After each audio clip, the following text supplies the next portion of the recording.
Bismillahirrahmanirrahim. Assalamualaikum warahmatullahi wabarakatuh. Jadi pada pertemuan ke-12 ini saya akan membawakan materi tentang Quality Environment Cost Management, yang nanti juga ada Quality Environment Cost Management kedua setelah dari materi ini di pertemuan selanjutnya. Oke, selanjutnya saya akan masuk ke submateri.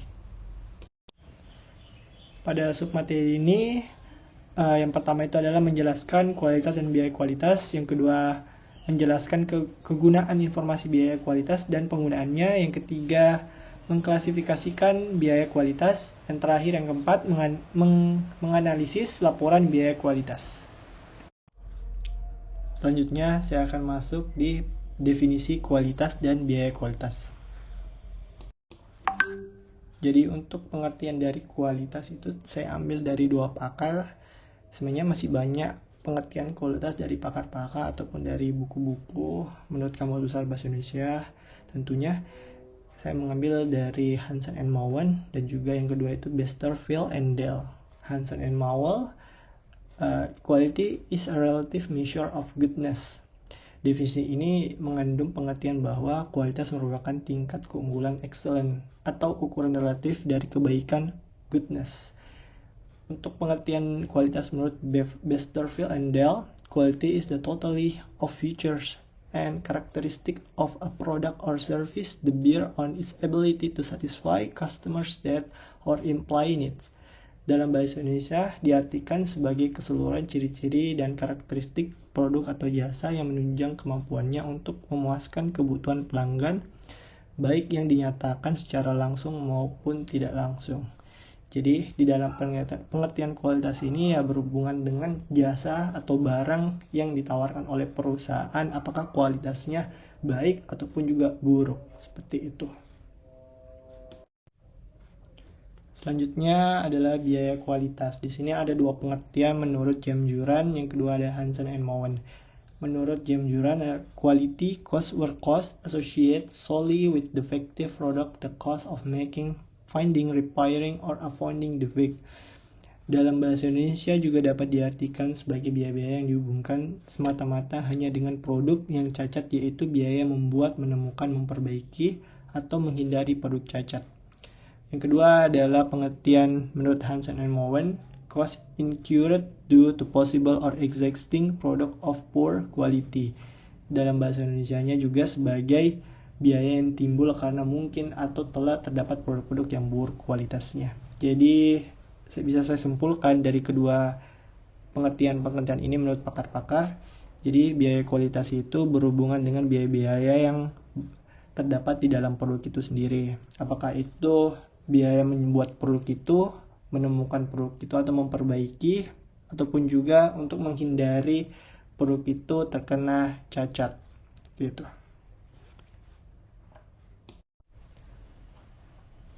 Selanjutnya masuk ke submateri kedua, yaitu penggunaan dan kegunaan informasi biaya kualitas. Selanjutnya adalah kegunaan biaya kualitas. Menurut pengertiannya di sini adalah pencatatan biaya kualitas aktual secara terperinci berdasarkan kategori, dapat memberikan dua masukan pandangan penting. Di sini aktual maksudnya adalah benar-benar terjadi atau sedang terjadi. Untuk dua masukan pandangan penting itu, yang pertama, catatan tersebut mengungkapkan besarnya biaya kualitas dalam setiap kategori yang memungkinkan para manajer menilai dampak keuangannya. Jadi ada kategori yang nanti akan kita pelajari di slide selanjutnya, yaitu yang pertama itu kategori berdasarkan aktivitas pengendalian, kategori biaya kegagalan. Nah, perusahaan dapat menilai dampak produk atau jasa berdasarkan kategori ini, apakah dampak itu bisa menciptakan keuntungan ataupun kerugian. Nah, itu yang pertama. Yang kedua itu catatan tersebut menunjukkan distribusi biaya kualitas menurut kategori yang memungkinkan para manajer dapat menilai kepentingan relatif dari setiap kategori. Maksudnya di sini manajer bisa menilai kepentingan yang berhubungan dengan produk atau jasa yang sedang ditargetkan. Apakah dari kategori ini bisa menjadi fokus penilaian perusahaan. Seperti itu. Selanjutnya adalah penggunaan informasi biaya kualitas. Tujuan utamanya yaitu meningkatkan dan memberikan dasar perencanaan, pengendalian, dan pembuatan keputusan manajerial. Contohnya adalah untuk mengkualitaskan penerapan program pemilihan pemasok untuk menghasilkan kualitas masukan bahan, seorang manajer di sini dituntut untuk melakukan penilaian terhadap yang pertama itu biaya kualitas saat ini untuk setiap kelompok. Jadi manajer itu melakukan pelaporan untuk menilai ataupun mengecek biaya kualitas saat ini untuk setiap kategori-kategori yang ada di informasi biaya kualitas. Yang kedua adalah tambahan biaya yang berhubungan dengan program tersebut. Jadi apakah memang dari program-program yang dicantumkan oleh perusahaan ini apakah memiliki biaya tambahan setelah di cross check oleh seorang manajer. Yang ketiga adalah penghematan yang diproduksikan untuk setiap elemen dan setiap kelompok. Jadi penghematan ini berupa biaya yang harus dikeluarkan setiap elemen ataupun kelompok atau kategori. Dengan informasi ini perusahaan dapat membuat perencanaan dan pengambilan keputusan selanjutnya. Jadi itu adalah pelaporan-pelaporan yang dilakukan oleh seorang manajer berkaitan dengan informasi biaya kualitas yang nantinya bisa melakukan perencanaan, pengendalian ataupun pembuatan keputusan manajerial selanjutnya.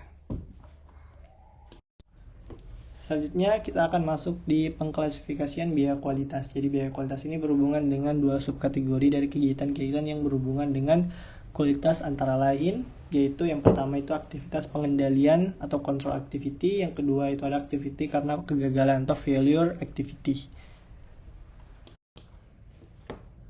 Oke, kita masuk ke aktivitas pengendalian. Nah, aktivitas pengendalian ini menurut pengertiannya adalah kegiatan yang dilakukan oleh sebuah perusahaan untuk mencegah dan mendeteksi kualitas yang buruk. Kegiatan pencegahan ini terdiri jadi dua. Yang pertama adalah pencegahan dan kegiatan penilaian. Biaya pencegahan ini atau prevention cost menurut pengertiannya juga adalah biaya yang berhubungan dengan pencegahan kecacatan, pembatasan biaya, kegagalan, dan biaya penilaian. Jadi di dalam biaya pencegahan ini terbagi menjadi beberapa sub lagi. Yang pertama itu perencanaan kualitas atau quality planning. Nah, quality planning ini adalah biaya-biaya yang berkaitan dengan menciptakan dan menyampaikan rencana-rencana dan sistem data untuk kualitas pemeriksaan keandalan dan aktivitas-aktivitas yang berhubungan dengan biaya-biaya untuk menyiapkan semua petunjuk dan prosedur yang diperlukan. Yang kedua di sini lagi ada tinjauan produk baru atau new product review. Jadi biaya yang berkaitan dengan menyiapkan penawaran proposal, mengevaluasi desain baru, menyiapkan tes dan percobaan program, dan aktivitas kualitas yang berhubungan dengan peluncuran sebuah produk baru. Yang ketiga di sini adalah pelatihan atau training. Nah, pelatihan atau training ini biaya yang berkaitan dengan pengembangan dan pelaksanaan program-program pelatihan yang ditujukan pada peningkatan kinerja kualitas. Yang keempat adalah pengendalian proses atau proses kontrol. Nah, proses kontrol ini adalah biaya yang berkaitan dengan pengendalian proses yang bertujuan untuk meraih kesesuaian untuk penggunaan, seperti yang dibedakan dari produktivitasnya. Maksudnya di sini yaitu suatu pembeda yang sulit untuk diterapkan dalam praktek gitu. Yang kelima adalah perolehan data, kualitas dan analisis atau quality data acquisition and analysis. Nah, ini biaya untuk mengoperasikan sistem data kualitas untuk mendapatkan data berkelanjutan di kinerja kualitas. Yang keenam di sini laporan kualitas atau quality reporting. Nah, di sini adalah laporan kualitas ini adalah biaya untuk penggabungan dan mempresentasikan data kualitas kepada manajer bagian atas. Yang terakhir di sini adalah proyek-proyek peningkatan. Nah, proyek peningkatan ini adalah biaya untuk membangun dan menerapkan proyek-proyek terobosan. Selanjutnya masuk kepada biaya penilaian atau appraisal cost. Nah, menurut pengertiannya di sini adalah merupakan biaya-biaya yang dibutuhkan untuk menentukan kondisi produk dan bahan baku. Jadi ada beberapa sub-sub biaya lagi. Yang pertama itu adalah pemeriksaan bahan baku yang datang atau incoming material inspection. Nah, biaya ini yang berkaitan dengan biaya yang dikeluarkan untuk memeriksa dan menguji kesesuaian bahan baku yang dibeli dengan kualifikasi yang tercantum di dalam pesanannya. Yang kedua adalah pemeriksaan pengujian atau inspection and test. Nah, ini adalah biaya-biaya yang untuk pemeriksaan kesesuaian produk sepanjang proses desain dan manufaktur, termasuk melakukan pengujian sebelum sampai ke tangan konsumen. Yang ketiga adalah mempertahankan ketelitian dan pengujian peralatan atau maintenance accuracy of test equipment. Nah, ini adalah biaya-biaya untuk mengoperasikan dan mempertahankan peralatan untuk mengukur. Yang keempat adalah bahan-bahan dan jasa yang terpakai, material of service consumed, yaitu biaya-biaya dari produk-produk yang dikonsumsi di dalam uji destruktif, juga bahan-bahan dan jasa yang dikonsumsi dalam pengujian. Nah, yang terakhir adalah evaluasi persediaan atau evaluation of stock. Jadi, biaya-biaya pengujian produk di dalam ruang simpan untuk penilaian kondisi produk tersebut. Nah, itulah tadi biaya-biaya pencegahan dan biaya penilaian berdasarkan sub-subnya juga. Selanjutnya, biaya kegagalan internal atau internal failure cost. Menurut pengertiannya di sini adalah biaya-biaya yang harus dikeluarkan karena ditemukan produk cacat sebelum diantar ke pelanggan. Jadi ada beberapa biaya-biaya yang terdapat di biaya kegagalan internal ini. Yang pertama itu adalah sisa bahan atau scrap, yaitu kerugian-kerugian bersih pada tenaga kerja dan bahan yang diakibatkan karena barang yang cacat yang secara ekonomi tidak dapat diperbaiki atau digunakan. Yang kedua adalah pengerjaan ulang atau rework, yaitu biaya-biaya untuk memperbaiki produk cacat agar produk tersebut dapat digunakan. Yang ketiga, pengujian ulang atau retest. Nah, ini adalah pemeriksaan kembali dan pengujian kembali atas produk yang sudah dikerjakan ulang. Yang keempat, downtime. Jadi adalah biaya-biaya yang dikeluarkan karena fasilitas peralatan dan tenaga kerja yang tidak aktif yang disebabkan karena barang-barang yang cacat tadi.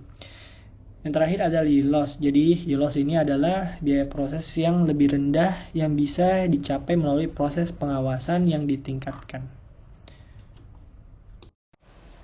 Jadi pada slide keempat ini kita akan menganalisis kegunaan dari laporan biaya kualitas.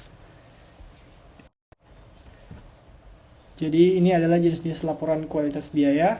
Yang pertama itu adalah laporan standar kualitas interim. Yang kedua itu laporan biaya kualitas tren satu periode. Yang terakhir, yang ketiga adalah laporan biaya kualitas jangka panjang. Untuk jenis yang pertama ini adalah laporan standar interim, yang mana laporan standar ini untuk organisasi harus menetapkan standar interim setiap tahunnya dan membuat rencana untuk mencapai tingkat yang ditargetkan. Jadi pada akhir periode, laporan standar interim ini membandingkan biaya kualitas aktual untuk periode tersebut dengan anggaran biayanya. Jadi standar laporan kualitas interim ini dapat digunakan untuk menunjukkan kemampuan yang berhubungan dengan standar dan sasaran periode yang sekarang. Untuk keunggulannya, laporan standar interim ini adalah yaitu perusahaan dapat memantau biaya kualitas sesungguhnya yang telah dikeluarkan dibandingkan dengan standar biaya kualitas yang dianggarkan. Sedangkan untuk kelemahannya, laporan standar interim ini yaitu untuk laporan standar kualitas hanya melihat biaya kualitas yang sesungguhnya dan biaya kualitas yang dianggarkan tanpa melihat faktor-faktor seperti aktivitas-aktivitas kualitas yang dilaksanakan perusahaan yang bisa bernilai tambah atau tidak, sehingga perusahaan bisa mengurangi biaya yang timbul karena aktivitas-aktivitas yang tidak bernilai tambah itu. Jadi untuk jenis kedua ini, laporan tren satu periode digunakan untuk menunjukkan kemampuan yang berhubungan dengan kinerja kualitas satu tahun terakhir. Di sini manajemen dapat memperoleh wawasan tambahan dengan membandingkan kinerja tahun ini dengan cara membandingkan biaya kualitas sesungguhnya terjadi pada tahun ini dan biaya kualitas yang sesungguhnya pada tahun sebelumnya. Untuk keunggulan dari laporan biaya kualitas tren satu periode ini yaitu laporan ini memungkinkan manajer untuk menilai tren jangka pendek dari program perbaikan kualitas perusahaan dan menghasilkan informasi yang rinci mengenai wilayah-wilayah yang menghasilkan keuntungan. Sedangkan untuk kelemahan laporan biaya tren kualitas ini yaitu laporan ini hanya menilai tren jangka pendek atau 1 tahun, sehingga penurunan biaya kualitas pada periode tersebut belum tentu bisa dipertahankan pada periode-periode berikutnya. Jadi untuk jenis yang ketiga ini adalah laporan biaya kualitas jangka panjang. Laporan ini menunjukkan kemajuan yang berhubungan dengan standar sasaran jangka panjang. Jadi laporan ini membandingkan biaya kualitas yang sesungguhnya yang terjadi untuk periode ini dengan biaya yang diharapkan jika standarnya sama dengan tingkat penjualan periode ini. Jadi itu tadi adalah pemaparan dari materi Quality and Environment Cost Management. Nanti di akhir ini saya akan kasih tugas, bisa diakses di Siakat atau e-learning. Tugasnya itu berupa soal.